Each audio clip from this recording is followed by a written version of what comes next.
Bienvenidos a La Plaza de Toro, un podcast donde discutiremos sobre los temas relevantes de la plaza pública, política, economía y todo lo que nos ayuda a entender la vida. El día de hoy platicaremos sobre las implicaciones para la gente común de la reforma judicial. Mi nombre es Miguel Toro, acompáñenme a abrir las puertas de la plaza.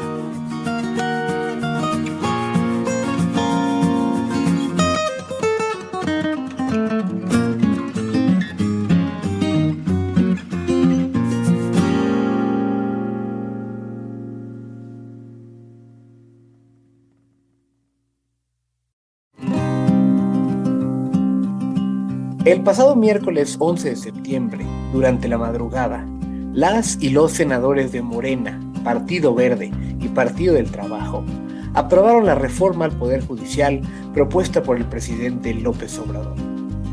Gracias a que 3 senadores de la alianza opositora, 2 del extinto PRD y 1 del PAN, desertaron a esta alianza y se unieron a la coalición gobernante, Morena y aliados alcanzaron la mayoría calificada para aprobar esta controvertida reforma. Desde el 2 de junio, pero concretamente en las últimas semanas, hubo muchas voces nacionales e internacionales que indicaban que un conjunto de disposiciones de esta reforma eran malas políticas y contrarias a lo que necesita el Poder Judicial para mejorar. Chorros de tinta se han corrido diciendo las múltiples implicaciones que esta reforma pudiera tener sobre la incertidumbre jurídica en el país y las repercusiones económicas de esto. Pero poco se ha mencionado cómo afecta esta reforma a las personas comunes y corrientes. ¿En qué cambia su vida? ¿Qué cosas no estaban viendo que impidieron que hubiera más presión sobre el gobierno para que reculara un poco?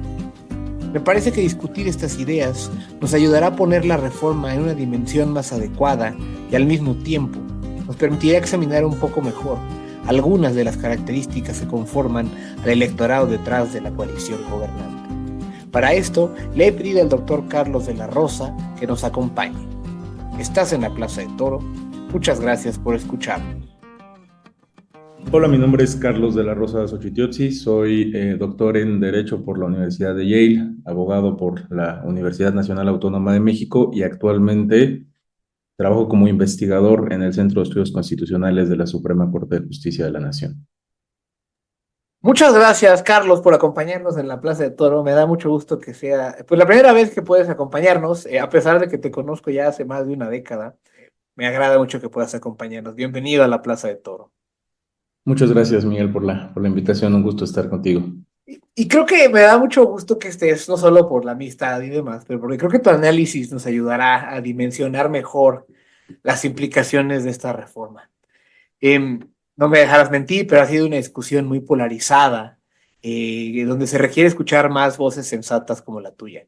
Y en estos días hemos estado expuestos a muchos tipos de interpretaciones estridentes o maniqueas, y el rango de opiniones ha oscilado entre la panacea que permitirá corregir todos los problemas del sistema de procuración de justicia en México, hasta la transición a una dictadura. Y como casi todo en la vida, pues probablemente la interpretación más adecuada esté en algún lugar entre esos extremos. Pero para poder llegar a ella, creo que es pertinente tratar de entender mejor qué fue aprobado por el Congreso en los últimos días en materia judicial. ¿Podrías hacernos un resumen de lo más relevante que propuso esta reforma? Claro que sí, Miguel. Mira, en términos generales, yo diría que hay dos temas que engloban todos los cambios específicos. El primero, pues se introduce un sistema de elección judicial que ahora voy a detallar en lo específico. Y el segundo es que también se propone, se establece una recomposición de la estructura actual del Poder Judicial de la Federación, que incluye, entre otras cosas, pues la sustitución de algunos de los órganos actuales y la creación de nuevos órganos dentro de la estructura del Poder Judicial de la Federación. Entonces, si te parece bien, empezamos un poco con este nuevo sistema de elección judicial. Me parece necesario, digamos, para poder entender cuáles son algunas de las implicaciones de este nuevo sistema de elección judicial, hablar brevemente sobre cuál es la situación actual, cuál es el contexto actual y de qué sistema nos estamos separando. Creo que aquí hay que hacer una distinción bien importante entre el Poder Judicial de la Federación y los poderes judiciales estatales, que además me parece que es una distinción que no estuvo tan presente en en el debate público y tampoco estuvo tan presente en el debate en el Congreso. A ver, y sobre el respecto, lo que tenemos actualmente. En el Poder Judicial de la Federación tenemos ya desde hace varios años un sistema de carrera judicial, un sistema de carrera judicial que se ha venido fortaleciendo con los años, con ciertas reformas, y que actualmente tenemos un modelo en el cual básicamente el ingreso a cualquiera de los cargos de la carrera judicial que esté integrada, digamos, desde el primer escalón por oficiales judiciales, actuarios judiciales, secretarios judiciales, jueces federales, magistrados y magistradas federales, el ingreso a todos esos cargos está condicionado a la aprobación de un concurso de oposición, de un examen que está integrado por distintas etapas. Estos exámenes, estos concursos pueden ser abiertos, pueden ser cerrados, dependiendo de algunas decisiones de política judicial, pero en términos generales tenemos un sistema de carrera judicial funcional, obviamente mejorable, pero que venía ya de unos años para atrás funcionando. Esto es muy distinto, y aquí sí creo que hay que hacer una énfasis, es muy distinto de lo que ocurre en los poderes judiciales estatales. En los poderes judiciales estatales tenemos en la mayoría de los estados concursos de oposición para acceder al puesto de juez local, de juez estatal, pero en la mayoría de los casos los tribunales superiores, los magistrados, son designaciones del Poder Ejecutivo Estatal con, digamos, la anuencia, con el consentimiento, con la aprobación de los congresos estatales. Y en los poderes judiciales estatales, y esto también hay que mencionarlo, algunos han hecho mejores esfuerzos por consolidar una carrera judicial, un sistema de meritocrático de ascenso, de promoción en carrera judicial, pero hay muchos poderes estatales donde ese sistema está ausente. De ahí veníamos, y yo te diría que la aspiración antes de la reforma, digamos, la aspiración del gremio, la aspiración del sector, era poder consolidar carreras judiciales también en el ámbito estatal. Entonces, digamos, de eso venimos, y básicamente lo que plantea la reforma judicial es cambiar drásticamente este sistema respecto, y esto también hay que enfatizarlo, respecto únicamente de las cabezas de las instituciones, de los titulares de los órganos jurisdiccionales, de los jueces y de los magistrados. En estricto sentido, lo que nos dice la reforma judicial es que se respeta la carrera judicial para el resto de las personas que integran estos órganos. Ahora, esto también es un poco contradictorio, porque la carrera judicial funcionaba, ¿no?, bajo esta premisa de que las personas aspiran a eventualmente llegar a ser jueces y llegar a ser magistrados. Pero bueno, ahora entonces lo que se propone es un sistema de elección directa, popular, para elegir básicamente a todas las cabezas de la Judicatura Nacional, desde ministros de la Suprema Corte de Justicia, magistrados y magistradas del Tribunal Electoral, magistrados de circuito y jueces y juezas de distrito, esto es digamos, todo el Poder Judicial de la Federación. También se propone la elección de los magistrados y magistradas del Tribunal de Disciplina, que es un órgano que se crea con la reforma y al cual me voy a referir más adelante, y también se establece, digamos, la elección directa de todos los magistrados y jueces que integran los poderes judiciales estatales, ¿no? Eso es básicamente en términos de la elección. Obviamente, la reforma establece algunos requisitos mínimos para poder acceder a estos cargos, que en términos generales lo que piden es contar con una licenciatura en Derecho, contar con ciertos promedios mínimos, contar con ciertos años de práctica. Esto varía dependiendo de si se quiere optar por ser ministro o ser juez. Hay una variación ahí de los años de práctica. Y también hay ciertas prohibiciones de no haber desempeñado ciertos cargos antes de competir por estas posiciones. Eso por parte de las elecciones. Después, como te decía, también hay cambios importantes en la composición del Poder Judicial de la Federación.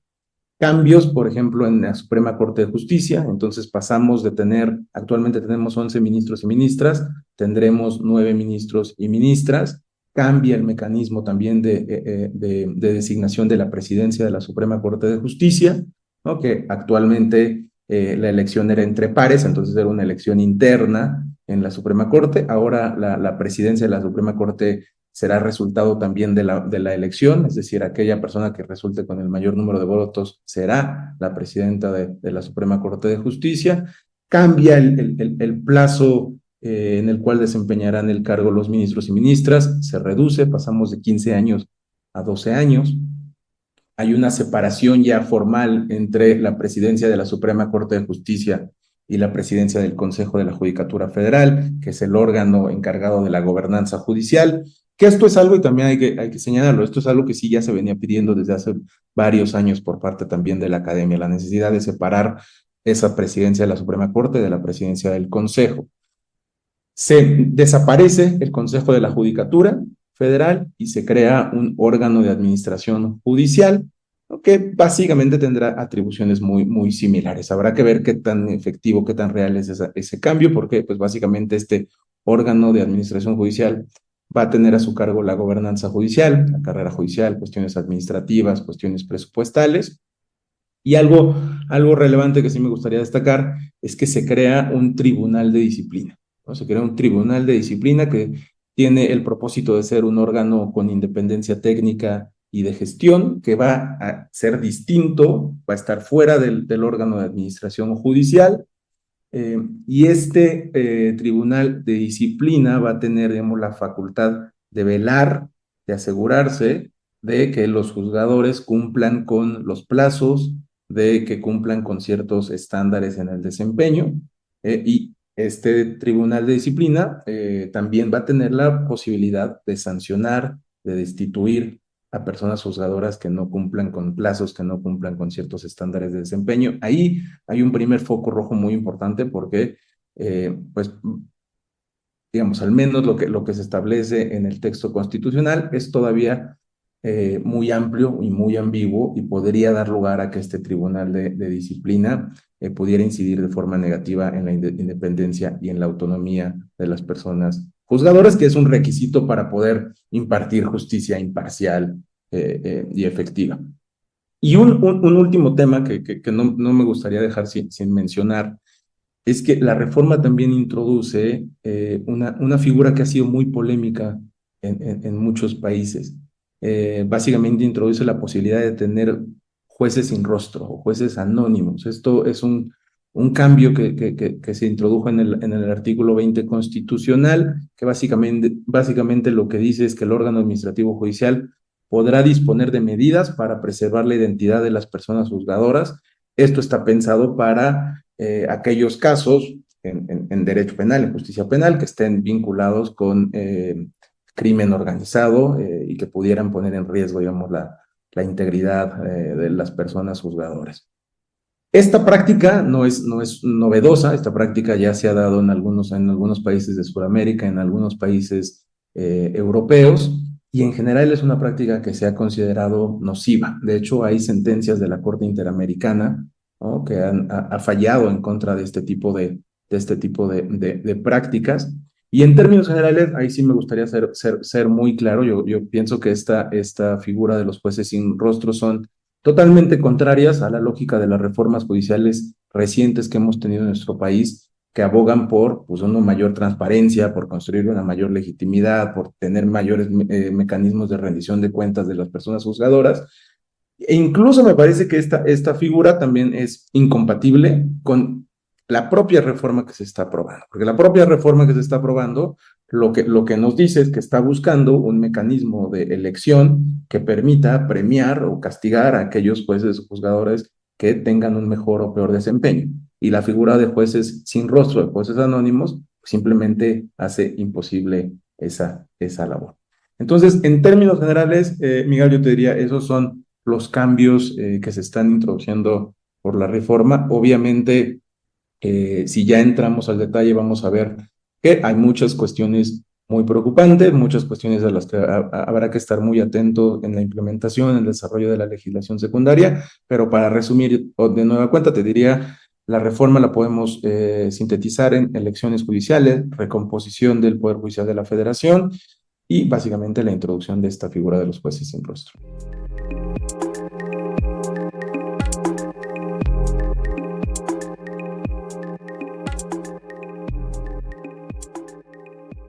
Prepárate para responder a las necesidades de una sociedad que se transforma a un paso acelerado. ¿Te imaginas cómo serán las y los abogados del futuro? ¿Te imaginas los retos que enfrentarán? ¿Te gustaría redefinir la economía del mañana? ¿Has soñado con crear un proyecto que transforme a tu comunidad? ¿O imaginar las relaciones internacionales en un mundo digital? Si te apasiona crear un diálogo inclusivo, si tienes ganas de generar cambios en la sociedad con herramientas disruptivas, en el TEC aprenderás de las y los mejores profesores que te inspirarán a llevar tu conocimiento al máximo, utilizando nuevas herramientas como ciencia de datos e inteligencia artificial para hacerle frente al cambio climático, para pensar en el desarrollo sostenible y solucionar problemáticas de grupos vulnerables. Y hasta, ¿por qué no?, construir un mundo con más justicia y menos corrupción. Resolvamos juntas y juntos los dilemas que a todos nos preocupan. Prepárate para impactar al mundo de forma positiva y desarrolla tu liderazgo con enfoque social. Conoce Derecho, Economía, Relaciones Internacionales y Gobierno y Transformación Pública. Estudia en el TEC y analiza el pasado, comprende el presente y proyecta el futuro. TEC de Monterrey, tu potencial transforma, cambia, mueve al mundo. Muchas gracias, Carlos. La verdad es que es súper completo el resumen que nos das. Muy claro también para ir dilucidando los distintos elementos que componen esta reforma. Y quisiera que platicáramos de algunos. Quisiera que platiquemos un poquito del tema que más se ha discutido, pero que creo que generó más controversia, la elección de jueces federales. Y la coalición de gobierno pues, ha arguido que México no es el único país donde se elegirán o donde se eligen a los jueces. Frecuentemente han mencionado que en Estados Unidos también sucede así. Cabe aclarar que en el vecino del norte la elección de jueces no es a nivel federal, y menos para la Suprema Corte, sino son jueces a nivel local. Y también me viene a la cabeza que se ha mencionado el caso de Bolivia, pero yo no soy abogado, ¿no? Entonces, ni tampoco un conocedor de sistemas jurídicos comparados. Quería preguntarte, ¿hay más casos donde se elijan a los jueces en el mundo? Y en general, ¿qué nos dice esta experiencia internacional sobre la eficacia de esta medida? Claro, no sé, es una pregunta muy interesante, Miguel. Mira, hay varias experiencias, ¿no? Muy particulares y que afortunadamente también ya han tenido evaluaciones empíricas que nos permiten un poco valorar cuáles han sido sus resultados. Me gustaría primero referirme al caso boliviano que mencionabas. En Bolivia existe un sistema de elección judicial para magistrados y magistradas del Tribunal Constitucional y de una serie de tribunales superiores. Y esta es una diferencia con el caso mexicano. O sea, en Bolivia se eligen a los titulares de los tribunales constitucionales superiores y los jueces, digamos, nacionales, los jueces que ven los asuntos cotidianos, no son electos. Entonces, exclusivamente tribunales superiores. En Bolivia, mira, pasa algo muy interesante. En Bolivia, el voto, la participación en las elecciones es obligatoria. Entonces, eso significa que pues, los índices de votación son altísimos. Pero resulta que el voto nulo, el voto en blanco, también ha sido altísimo. En Bolivia, hasta la fecha, han tenido dos elecciones. Han tenido una elección en 2011 y una segunda elección en 2017. En ambos casos, el porcentaje de voto nulo, de voto en blanco, ha sido alrededor del 60%. Habría que ver a qué se debe ese 60% de voto nulo, de voto en blanco, pero podemos especular que probablemente se debe a un rechazo del mecanismo, a una indiferencia, a un desconocimiento, ¿no? Ciertamente es muy alto como para que le sea, pues, o que nos indique que es algo que le interesa mucho a las personas. Exactamente, ¿no? Entonces, creo que ese dato es contundente, ¿no? 60% voto nulo en las dos experiencias que han tenido en Bolivia. Se suponía en Bolivia que tenían que tener elecciones a finales del año pasado, en diciembre del 2023. Resulta, como está establecido el mecanismo de postulación de candidatos, que debe haber ciertas mayorías en el Parlamento, en el Congreso, pues resulta que no se han logrado esas mayorías y que no se han podido realizar esas elecciones de diciembre del 2023, lo cual también nos evidencia un poco los problemas de, digamos, la politización en los mecanismos de elección de personas juzgadoras. Hay un dato también muy relevante. Se hizo una evaluación de la legitimidad de los nuevos, la legitimidad o la confianza de las personas que resultaron electas. Y mira, resulta que las elecciones tuvieron un impacto positivo en la legitimidad de los tribunales de los integrantes de los tribunales entre las personas afines al partido en el gobierno, pero tuvieron un impacto muy negativo entre el resto de la población, que es la mayoría de la población. Eso por el caso de Bolivia. Luego, como también mencionabas, tenemos el caso de las elecciones en Estados Unidos, que ahí también hay que ser muy claros. No hay elecciones judiciales en todos los estados de Estados Unidos y solamente, como bien decías, hay elecciones para jueces locales. En Estados Unidos esto es una ya tradición pues muy consolidada, muy arraigada, que viene desde el siglo XIX y que pretendía que los poderes judiciales no estuvieran cooptados por la política y por los partidos, ¿no? Lo que se buscaba con este sistema de elecciones judiciales es que no hubiera estas interferencias partidistas. Y en Estados Unidos, pues hay una tradición muy amplia de hacer estudios empíricos, entonces ahí es donde creo que hay más información de cómo se comportan las personas que son electas como personas juzgadoras. Y bueno, o sea, nada más te menciono un par de datos que me parecen relevantes. He encontrado que generalmente las personas juzgadoras cambian, digamos, el sentido de sus decisiones entre más cerca están los ciclos políticos, los ciclos electorales. Entonces, por ejemplo, respecto de jueces penales, se ha visto que los jueces tienden a ser mucho más punitivos, tienden a imponer penas más altas, pena de muerte, conforme se acercan los periodos electorales, porque suponen que esas medidas más punitivas agradan al electorado, ¿no? Entonces tenemos, por ejemplo, ese dato. Otro dato también que está estudiadísimo en Estados Unidos es que las elecciones judiciales suelen ser elecciones con muy poca información y con bajos también niveles de participación. Entonces, hay muchos estudios que demuestran que en estas elecciones, si por lo general en cualquier tipo de elección operan ciertos sesgos, ¿no? Y hay mucho desconocimiento por parte de la gente que va a emitir el voto, en este tipo de elecciones eso se agrava, porque pues hay mucho desconocimiento sobre cuáles son, por ejemplo, las características o los perfiles que debería tener una persona juzgadora, cómo evaluarlo, qué se espera, y entonces suelen ser, como te digo, elecciones con muy baja participación. Y luego hay otro caso también, por ejemplo, que me gusta mencionar en Suiza. En Suiza también es un país donde se eligen los jueces, ya sea eh, eh, por el Congreso o también en algunos casos por votación directa de ciudadanos. Incluso en Suiza, donde hay, pues digamos, una tradición de democracia directa muy, muy consolidada, recientemente hay muchos cuestionamientos sobre este esquema de selección, porque ha habido muchos casos donde los jueces, una vez electos, han votado en contra de los intereses de las fuerzas políticas que los postularon. Y las fuerzas políticas que los postularon se han negado a apoyarlos para una reelección. Entonces eso también es un ejemplo muy claro de cómo este sistema puede promover que los jueces busquen agradar ya sea a quienes los postularon, ya sea a las mayorías, en detrimento de pues una justicia imparcial, una justicia objetiva. Creo que tocaste un punto toral en esta discusión y que sí se ha mencionado más, pero quiero un poco enfatizar para quienes nos escuchan, porque creo que a veces en muchos programas o en muchos análisis no se habla bien de este mecanismo o de esta vinculación, que tiene que ver con que tanto en el caso suizo como en el caso americano que mencionabas, pues se politiza básicamente la selección de los jueces, ya sea porque hay un enorme desconocimiento de las personas que van a votar a estos jueces de cuáles son perfiles adecuados. Entonces, si están asociados o medio asociados con ciertos políticos o marcas de partidos políticos, eso es más sencillo. Entonces, este es el que postuló el partido que a mí me agrada, o que es cercano, o que para algún momento fue parte de ese partido, y tienen que elegir de esa categoría.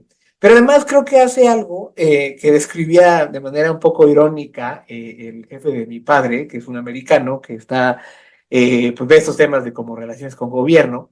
Y entonces cuando estaban a discutir sobre la reforma que se aprobó acá en México, él hacía el símil de que pues todo el mundo sabe en Estados Unidos, en los estados donde hay jueces locales así seleccionados, pues a dónde debes llevar el caso que te conviene, con qué juez o en qué distrito, porque ahí es más probable que gane, digamos, tu cliente, ¿no? O ganes el caso en el sentido que a ti te interesa. Entendiendo que además los estadounidenses tienen jurados, y entonces el jurado son personas normales que aunque el juez se introduce ciertamente sesgos en cómo se presenta la información y cómo se atiende el caso, el jurado al final puede desechar lo que dice un poco el juez. Acá no, acá tendríamos jueces tal cual firmando sentencias, ¿no? O fallando de cierta forma. Y una de las cosas que es muy particular es que en la ciencia política hay un concepto que se llama thin political markets o mercados políticos delgados.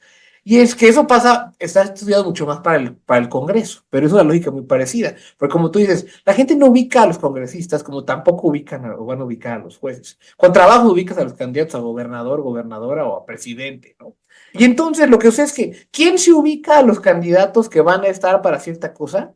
Gente que tiene intereses muy puntuales y muy fuertes sobre ciertos temas.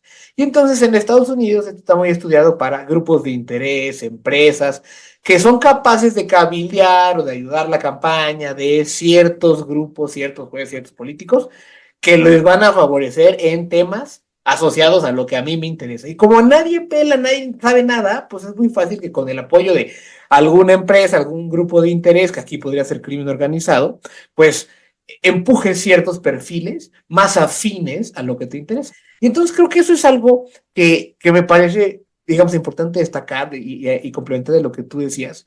Además de una cosa que creo que ahí sí se ha discutido muy poco en los programas de análisis y en general, pues en lo que vimos en noticias en los últimos días acá en México. Y corrígeme si me equivoco, pero entiendo que las personas que aparecerán en la boleta para ser jueces, que nos tocará a las y los ciudadanos votar, no es el primer filtro, ¿no? Entiendo, y ahí es donde me apego a tu conocimiento, que esa lista de personas que aparezcan en la boleta ya es una como, ya pasó una preselección o un filtro que antes tocó al poder legislativo que hizo un poco esto, de manera que yo lo interpreto como, pues eso entonces es casi una tómbola. Los que ya pasaron a la boleta es casi una tómbola, pero no todas las personas que se apuntaron y que cumplían con los requisitos mínimos aparecen en la boleta. ¿Te parece que esta es una interpretación adecuada o me faltó perdón, mencionar algunos detalles? Es muy cercana a lo que va a estar ocurriendo si vamos a lo que se aprobó en el texto constitucional. Mira, básicamente el proceso que se aprobó es el siguiente. Va a haber en un primer momento una convocatoria donde en principio cualquier persona que cumpla con estos requisitos mínimos que ya había mencionado, licenciatura en Derecho, ¿no? Cierto promedio, cierto número de años de práctica, se podrá presentar, ¿no? Lo que establece esta convocatoria es que tendrán que presentarse con un ensayo y con 5 cartas de recomendación. Cada poder, es decir, el poder ejecutivo, el poder legislativo y también el poder judicial va a integrar un comité de evaluación conformado por 5 personas. No hay mucha claridad sobre cómo se van a integrar estos comités de evaluación. Es un tema que también hay que tener atención en la legislación secundaria, pero básicamente estos 3 comités de evaluación van a filtrar esas, digamos, postulaciones que se van a hacer abiertas, donde van a llegar muchas personas. Entonces ahí hay un primer momento donde pues habrá un filtro y cada uno de los poderes tendrá esa capacidad de seleccionar cuáles son los perfiles que en el mejor de los casos se están considerando son los idóneos, ¿no? En el peor de los casos, pues buscarán perfiles que les resulten afines, ¿no? a sus intereses. Que les convenga. Exactamente. Una vez que se hace esta selección, la reforma contempla para reducir ese número de personas seleccionadas un proceso de insaculación, que es básicamente una tómbola. Y ya resultado de esa tómbola, quedaremos con una lista definitiva de personas candidatas que se envía al Senado, el Senado lo envía al INE y entonces, digamos, ese ya es el grupo de personas entre las cuales la ciudadanía va a tener que elegir. Entonces, efectivamente, como decías, no es una elección directa, va a haber un proceso de preselección y ese proceso de preselección no solamente va a estar a cargo del Poder Legislativo, sino que también estará a cargo del Poder Ejecutivo y del Poder Judicial, ¿no? Y ahora, algo muy interesante es que el día de la elección, también la reforma establece que las boletas electorales van a tener que incluir, por supuesto, el nombre de los candidatos, pero al lado del nombre de los candidatos se va a tener que poner cuál es el poder que lo está postulando. Entonces, digamos que va a venir fulanito postulado por el Poder Ejecutivo. También dice, se tendrá que incluir, en caso de que sea una persona juzgadora que ya está desempeñando el cargo y que está intentando retener el cargo, se tendrá que hacer esa precisión, ¿no? Entonces, bueno, podemos imaginarnos cuáles son las razones de incluir esta mención de cuál es el poder que lo está proponiendo. Eso genera mucha Es desconfianza. una manera de ponerle un logo de partido sin ponerle un logo de partido, básicamente. Exactamente. Entonces, pues definitivamente, a mí me parece claro que este modelo lo que garantiza es que haya influencia de los poderes en la construcción de estas listas y, hay que decirlo, pues indirectamente de Morena, porque Morena actualmente controla 2 de los 3 poderes, ¿no? Entonces, pues eso es un mecanismo, otra vez hay que ser muy claro, donde no habrá una elección completamente directa a la ciudadanía, sino que habrá varios pasos donde se podrán ir filtrando y ahí hay que estar muy pendientes para tratar en lo posible de mitigar que sea una elección muy burda donde solamente se seleccionen personas que sean afines a los intereses partidistas o políticos específicos.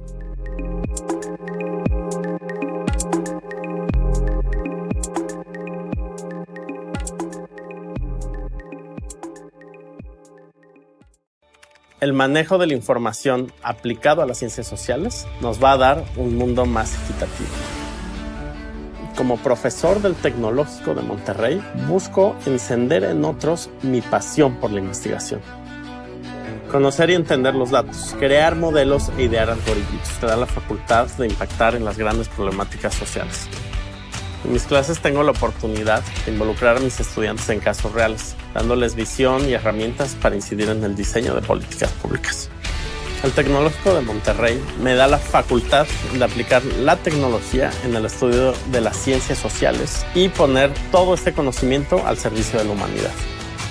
Mi compromiso con mis estudiantes es que el día de mañana ellos puedan contribuir a mejorar la calidad de vida de la sociedad a través de datos, de evidencia y de investigación.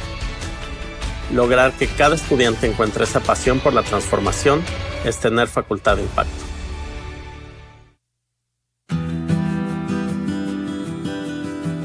Como suele suceder normalmente cuando se dan grandes reformas constitucionales, es que se presta mucha atención a la votación en el Congreso, los medios están cubriendo todas estas cosas, y como el drama que se hizo particularmente en el Senado hace unos días, pero se le da mucha menos atención a la implementación de las reformas después. Y aquí pues se van a requerir un conjunto de leyes secundarias para ir definiendo cuáles serán todos los pasos a seguir para poder operacionalizar la sustitución de todos los jueces federales y todo este nuevo proceso que describes. ¿Podrías platicarnos cuáles son algunos de los elementos más importantes a seguir en la discusión de las leyes secundarias? Claro, mira, ahí hay que poner mucha atención a los transitorios de la reforma constitucional, ¿no? Como seguramente saben, siempre que se aprueba una reforma constitucional, estos cambios en el texto constitucional vienen acompañados de una serie de artículos que generalmente denominamos transitorios, donde se establece el cómo. O sea, a veces son muy generales, a veces son más específicos, pero básicamente esos transitorios establecen la ruta crítica que hay que seguir para la implementación. Lo que dicen los transitorios de esta reforma es que el Congreso va a tener un plazo de 90 días, tres meses básicamente, para desarrollar toda la legislación secundaria que defina, digamos, todos los detalles de esta implementación, que ya de inicio parece muy complicada porque implica la sustitución de alrededor de 1,600, casi 1,700 jueces federales, más, digamos, toda la plana mayor del Poder Judicial de la Federación, más los cerca de 5,000 jueces estatales. Y establece también, además de este plazo de 90 días, que tendrán que darse 2 elecciones, 2 momentos de elección. Un primer momento de elección el primer domingo de junio del 2025 y una segunda elección en el 2027, donde básicamente la intención es que en esas 2 elecciones se sustituya a la totalidad de los jueces federales. A las entidades federativas lo que le establece la reforma constitucional es un plazo de 180 días para que hagan todos los ajustes a sus constituciones estatales y a su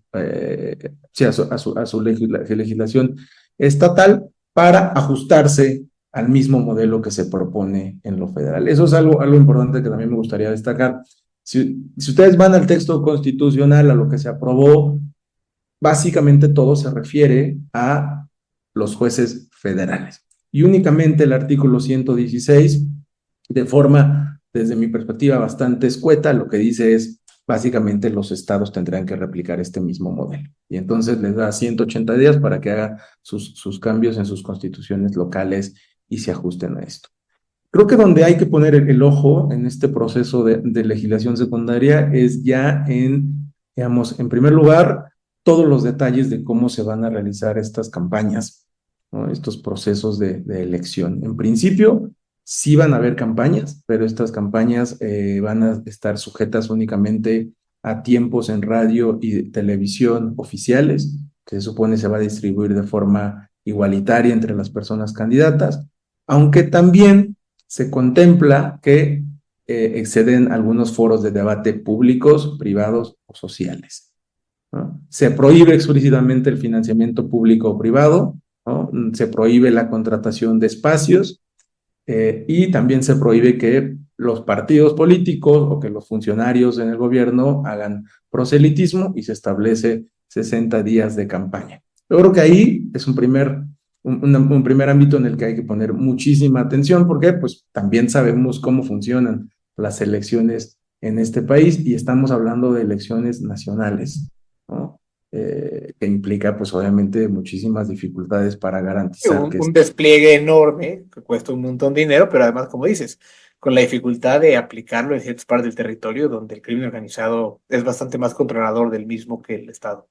Claro, entonces eso por una parte, y después creo que hay que ver pues también en la legislación secundaria cómo van a quedar ya, digamos, todos los lineamientos de la implementación, la ruta crítica. Como te decía al principio, esta reforma no es solamente de elección judicial, sino que también incluye una recomposición de la estructura del Poder Judicial de la Federación. Entonces, en la legislación secundaria se establecerá pues ya los detalles de cómo vamos a transitar del actual Consejo de la Judicatura Federal, que es una institución que existe desde 1994, a este nuevo órgano de administración judicial y al Tribunal de Disciplina, ¿no? Habrá que ver detalles ya muy finos sobre cómo se hará, digamos, la asignación de las personas ganadoras a cierto número, a cierto tipo de materias y de competencias. Hay que recordar otra vez, se habla mucho como de la elección del juez o de la jueza en abstracto, pero en la práctica tenemos jueces penales, jueces familiares, jueces civiles, jueces laborales, jueces administrativos, jueces especializados en telecomunicaciones. Entonces habrán que desarrollarse pues todo un esquema, todo un mecanismo que permita saber cómo el día de la elección vamos a poder elegir jueces penales, jueces familiares y cómo se va a dar todo eso que, siendo muy honesto, ahora me resulta muy complejo de imaginar, ¿no? Otro tema que no está tan claro en la reforma es el tema de la reelección. En principio se permite, una vez que los jueces resulten electos, pueden optar por la reelección de manera indefinida. Van a estar en el plazo, digamos, los jueces federales hasta 9 años y pueden optar por la reelección. Pero no se dice, por ejemplo, si esa reelección va a ser un proceso en automático o si esa reelección, ¿no?, va a también estar supeditada a que haya apoyo o consentimiento de parte de las fuerzas políticas que los apoyaron en un primer lugar. Entonces, como te podrás imaginar, habrá que poner muchísima atención a todos estos detalles muy finos de la implementación que van a determinar, como sabemos que ocurre en todas estas reformas constitucionales, qué tan exitosa o qué tan desastrosa resulta la misma. Como casi siempre el diablo está en los detalles. Y creo que ha sido muy ilustrativo, perdón, lo que nos estás mencionando. Pero una de las cosas que para mí siempre me dio la impresión que estuvo o que permeó toda la discusión es que estamos platicando sobre como ¿Cómo vamos a modificar un poder del Estado? Que es una cosa súper etérea para la mayoría de los mortales. La falta de procuración de justicia sí es una cosa real que afecta a las y los ciudadanos y que además esta reforma prácticamente no tocó. Un poco yo quería que pudiéramos ir cerrando, pero hablar de ese tema que me parece importantísimo. ¿Cómo cambia el nuevo sistema, la procuración de justicia en México y qué tipo de implicaciones tiene esto para ciudadanos comunes y corrientes? Creo que ese fue el gran, como ya dices, pienso que ese fue el gran tema ausente en este proceso de reforma. Y otra vez ahí me gustaría referirme a cuál es la situación actual, porque creo que como entendiendo cuál es la situación actual, podemos dimensionar qué tanto potencial realmente tiene el cambio de las personas juzgadoras, ¿no? En la posibilidad de mejorar la experiencia cotidiana de las personas que acceden o que se acercan al sistema de justicia. Mira, en términos generales, 8 de cada 10 asuntos judiciales se procesan en los poderes judiciales estatales. 2 de cada 10 asuntos se ven en el Poder Judicial de la Federación. ¿Cómo qué tipo de son estas cosas que llegan al nivel federal? Principalmente aquellos asuntos que no se logran resolver en el orden estatal y que llegan al Poder Judicial vía juicios de amparo. Como tú sabes, acceder a un juicio de amparo pues es muy costoso, ¿no? Es un proceso muy técnico y que no está a disponibilidad de la mayoría de las personas. Además de que hay ciertos asuntos de tipo penal, de tipo laboral, que sí se pueden conocer directamente por el Poder Judicial de la Federación. Entonces, a lo que voy es, la mayoría de los asuntos están en la justicia local. Y hemos visto, como hemos estado conversando en esta sesión, que la mayoría de la reforma, el foco de la reforma está puesto en el Poder Judicial de la Federación y que hay muy poca atención, parece que hay muy poco interés en cómo se va a implementar y cómo va a operar esta reforma en lo local. Después, si nos vamos, por ejemplo, al tema de la justicia penal, que es un tema de los que más duelen a las personas y me parece que es el tema que estuvo muy presente en la discusión de la reforma. 95% de los asuntos que se procesan en justicia penal están en los estados. Únicamente el 5% de los asuntos están en la justicia federal. Y si vamos a ver, digamos, ya en cómo funciona la procuración y la administración de justicia, de los 2 millones de delitos que se denuncian al año y que conocen las fiscalías, únicamente 70,000 asuntos llegan al Poder Judicial. Entonces, digamos, el gran cuello de botella de la procuración y administración de justicia en justicia penal está en las policías y en las fiscalías. Y la reforma no dice absolutamente nada sobre las policías y sobre las fiscalías. Entonces, digamos, hay un vicio de entrada que es una ausencia de una visión sistémica. Me parece que eso implica el riesgo de que se está prometiendo de más. Yo estoy pues, prácticamente seguro que la reforma no va a implicar cambios significativos en la cotidianidad de las personas. Es decir, las personas que sigan denunciando delitos, estos delitos seguirán atorados en las policías y en las fiscalías, ¿no? Las personas que estén litigando asuntos civiles y familiares seguirán teniendo los mismos problemas que tienen en la justicia estatal y difícilmente verán reflejados esos cambios en la justicia federal, ¿no? Entonces, la experiencia cotidiana de la persona que interactúa con el sistema de justicia, desde mi perspectiva, difícilmente cambiará, a menos que atendamos esto. O sea, un primer punto, poner el foco en la justicia estatal. Esta reforma lo puso en la justicia federal. Y 2, poner el foco en las policías y en las fiscalías. Carlos de la Rosa es investigador jurisprudencial en la Suprema Corte de Justicia de la Nación, además de ser profesor de posgrado en la Facultad de Ciencias Políticas y Sociales de la Universidad Nacional Autónoma de México. Es licenciado en Derecho por la UNAM, maestro en Leyes por la Universidad de Yale y doctor en Derecho por la misma Universidad de Yale. Carlos, muchas gracias por habernos acompañado en la Plaza de Toro. Qué amable. Muchísimas gracias, Miguel, por la invitación y espero que sea la primera de muchas conversaciones. Un gusto. Sin duda alguna. Muchas gracias. La reforma al Poder Judicial es un cambio de paradigma en la forma en la que está compuesta el Poder Judicial de la Federación en México. Como le escuchamos a Carlos, esta reforma tiene muchos elementos controvertidos y donde hay serias dudas de que los cambios aprobados por el Congreso sean los adecuados para mejorar el sistema de justicia del país. En materia legal, no se vislumbra cambios inmediatos para la mayoría de las personas, en cuya vida diaria haya poca interacción con jueces o el Poder Judicial a nivel federal, ya que esencialmente esta reforma no modificó a la policía, a los ministerios públicos o a las fiscalías, elementos del sistema de justicia mexicano con el que están más en contacto las y los ciudadanos comunes y corrientes. No obstante, esta reforma es probablemente la política más destructora de talento técnico que ha tenido el gobierno del presidente López Obrador. Recordemos que, a lo largo del sexenio, contrario a lo que hacen normalmente los gobiernos de izquierda, el presidente adelgazó las capacidades técnicas del Estado mexicano al eliminar puestos o dependencias de la administración pública sobre pretexto de la austeridad republicana. Esta reforma, al plantear la sustitución de todos los jueces federales y de truncar la carrera judicial que describía Carlos en su primera intervención, pone al país en una tesitura donde puede perder a muchas personas talentosas que simplemente no sean capaces de ganar una elección popular. Quiero enfatizar que la falta de capacidad de Estado tiene consecuencias en los países para llevar a cabo los programas y las políticas que necesitan.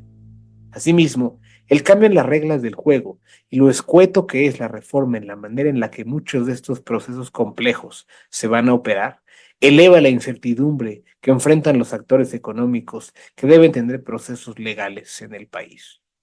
Ya hemos visto el impacto que ha tenido esta discusión sobre el tipo de cambio y sugiero que estemos vigilantes sobre las implicaciones que esto tendrá en la renegociación de ciertos capítulos del Tratado México-Estados Unidos-Canadá en 2026. Últimamente, las implicaciones reales de esta reforma del Poder Judicial las sabremos con mucha mayor certidumbre en los años por venir, pero ciertamente me quedo con la sensación de que una discusión más abierta de la reforma pudo haber mejorado lo aprobado por el Congreso. Con esto hemos llegado al final de este episodio, que esperamos haya sido de tu agrado. Si encontraste útil o interesante esta conversación, ayúdanos por favor a llegar a más personas compartiendo el link de este podcast vía tus redes sociales con tus familiares y amigos. Recuerden que pueden encontrar todos los episodios del podcast en el app de Podbean, Apple Podcast o Spotify buscando La Plaza de Toro. Si pueden, en cualquiera de estas plataformas, déjenos comentarios o un review. Para cualquier cosa me pueden encontrar en Twitter en @MiguelAngelToro. Muchas gracias por escucharnos. Mi nombre es Miguel Toro y es momento de cerrar las puertas de la plaza.